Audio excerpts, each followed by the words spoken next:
La siguiente es una historia de terror real. Es una historia que ocurrió en un pueblo escondido en México. Fue ahí donde mi abuela, en su flor de la juventud, creció y maduró. En este reducto de vida y misterio habitaba la familia Berlanga, portadora de una inmensa riqueza que oscurecía el brillo y la existencia del resto de la comunidad. Se rumoreaba en voz baja que las venas financieras de los Berlanga se extendían como arterias poderosas a través de la vasta geografía del país, llegando a las más grandes y prósperas metrópolis. A pesar de ello, escogieron mantener su residencia en aquel humilde pueblo, gobernando desde una hacienda gigantesca, una fortaleza que se erguía como un castillo deslumbrante y amenazante, eclipsando la naturaleza circundante en medio de la desolada y silenciosa nada.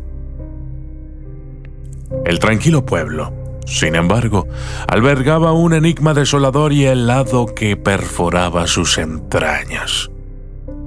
Un patrón de desapariciones incesantes y perturbadoras que comenzó como una llovizna para convertirse en un aguacero implacable. Primero fueron los hombres, robustos y curtidos, desvanecidos en la nada sin dejar rastro, cuyas ausencias se atribuían a la incansable búsqueda de un futuro más prometedor en el norte. Luego, los adolescentes, almas inquietas en la flor de la vida, cuyas ausencias fueron atribuidas a partidas repentinas y sin aviso, como si la adolescencia se convirtiera en un fantasma que los perseguía. Pero las sombras de la desaparición se extendieron más allá, engullendo a las mujeres, los niños y, de manera más espeluznante, a familias enteras, desplumándolas de sus nidos. Un manto de terror se apoderó del pueblo, asfixiando cada risa y cada sueño, y las historias susurradas de entes sobrenaturales que emergían desde las sombras para secuestrar a los habitantes en las horas muertas de la noche comenzaron a circular con cautela aterradora, como un viento gélido que roza la piel desnuda.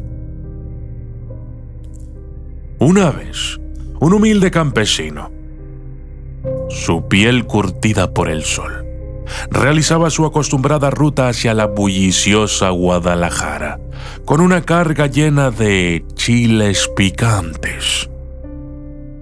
El camino desolado y polvoriento se vio interrumpido abruptamente por la aparición de una niña de 12 años.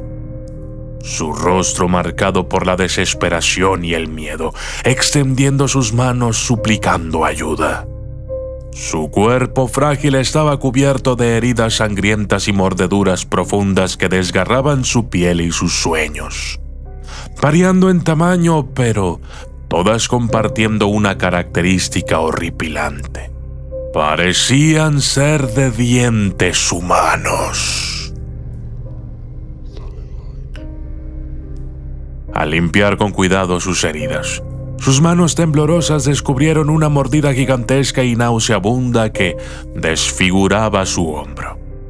La imagen grotesca les heló la sangre, acelerando sus corazones y sus pasos hacia la ciudad, mientras la niña, con su voz temblorosa y su mirada de súplica, les imploró que nunca regresaran al pueblo y que buscaran refugio y ayuda en la policía local.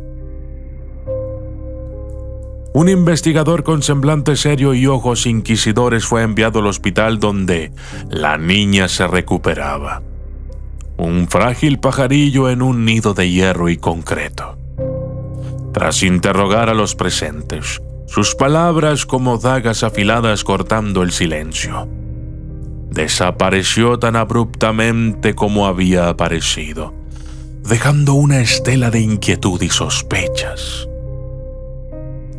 Al día siguiente, como un fantasma resurgiendo de las sombras, retornó al hospital. Esta vez su presencia se vio acompañada por la de un hombre adinerado, un poderoso empresario cuyo porte denotaba fuerza y cuyas riquezas rivalizaban con las de los Berlanga. Sus palabras, como promesas susurradas al viento, aseguraban que habría justicia, a pesar de la red de protección que los Berlanga habían tejido a su alrededor, implicando a la policía y autoridades locales en su siniestro secreto. Mientras las sombras de la posesión presidencial de Miguel Alemán se cernían sobre el horizonte político, el enigmático empresario, como un hábil titiritero detrás de un telón de silencio, orquestó una imponente intervención policial en el pueblo. Cientos de oficiales, sus uniformes tan oscuros como la tragedia que estaban a punto de descubrir, irrumpieron en la majestuosa hacienda de los Berlangas, cuyas piedras escondían secretos siniestros. Lo que descubrieron allí fue un escenario que superó cualquier pesadilla concebible por la mente humana. Entre las sombras de la opulenta hacienda hallaron un cementerio oculto, con cientos de cadáveres, hombres, mujeres y niños, todos en distintas etapas de descomposición, parcialmente devorados. Sus restos, hablando en silencio del horror indescriptible que habían sufrido. La familia Berlanga, en su enloquecida obsesión por el poder, había cruzado un umbral oscuro hacia lo inimaginable. No contentos con la opresión económica que ejercían sobre el pueblo, su gula se había extendido a los mismos cuerpos de sus víctimas. Habían comenzado a practicar rituales de canibalismo espantosos, en los que devoraban a las personas vivas con aterrador deleite, mientras otras víctimas observaban, sus cuerpos paralizados de terror y sus mentes desgarradas por la espeluznante espera de su inminente destino. La niña que había escapado, en su dolor y desesperación, resultó ser la sobreviviente de uno de estos macabros rituales. Ella y su hermana mayor, dos almas inocentes arrastradas a la pesadilla de los Berlanga, habían luchado con la bravura de las fieras por sus vidas. La hermana mayor, en un último acto de desesperación y amor, había atacado a uno de los Berlanga, arrancándole un ojo, antes de caer presa de sus fauces. En medio de la caótica confusión, la niña menor, su corazón bombeando terror y coraje, había logrado escapar hacia la libertad. Yo soy el documentalista. Cuando la policía arribó, hallaron a la hermana mayor aún con vida, siendo devorada lentamente, en un acto de crueldad y depravación que desafía toda comprensión, desde los pies hasta los muslos.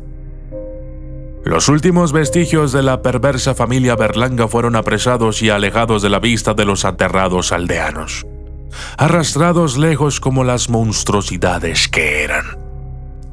Los habitantes del pueblo, armados con una ira justiciera y el deseo ardiente de purgar su tierra de la maldad que la había manchado, se encargaron de ajusticiar a los pocos sirvientes leales que habían sobrevivido al sangriento enfrentamiento. Sin embargo, los Berlanga, como los demonios con los que se habían alineado, nunca fueron juzgados formalmente. Solo el patriarca, un anciano decrépito de casi 70 años, fue procesado, su rostro mostrando no remordimiento, sino una malevolencia fría y despiadada. De los demás, aquellos que habían participado en los rituales horrendos, no se volvió a saber nada. Como si se hubieran desvanecido en el aire, dejando solo el eco de sus risas malignas. Décadas después, mi abuela, con sus ojos grises marcados por el peso de un recuerdo atroz, relató que los niños del pueblo decían ver a un hombre con un parche en el ojo, una cicatriz de su iniquidad, rondando las ruinas desoladas de la hacienda como un fantasma condenado a revivir su infamia. Una historia alimentada, seguramente, por la memoria colectiva del horror que había desgarrado el tejido de su inocencia y de aquellos horribles eventos. Un escalofrío de inquietud se apodera de mí cada vez que me asalta la curiosidad al preguntarme: ¿qué fue de los Berlanga? ¿Cuánto oro manchado de sangre pagaron por su libertad? ¿En qué oscuro rincón de México o del mundo se escondieron, arrastrándose como las serpientes que eran? ¿Continuaron con sus rituales macabros, apagando más luces en el mundo con su insaciable hambre? Cada vez que escucho noticias de personas desaparecidas, no puedo evitar que un escalofrío recorra mi espalda, mientras pienso en ellos y en el horror inenarrable que desataron en aquel pequeño pueblo, en el corazón de México. Yo soy el documentalista y esto fue Aterradormente. Descubre el miedo intensamente.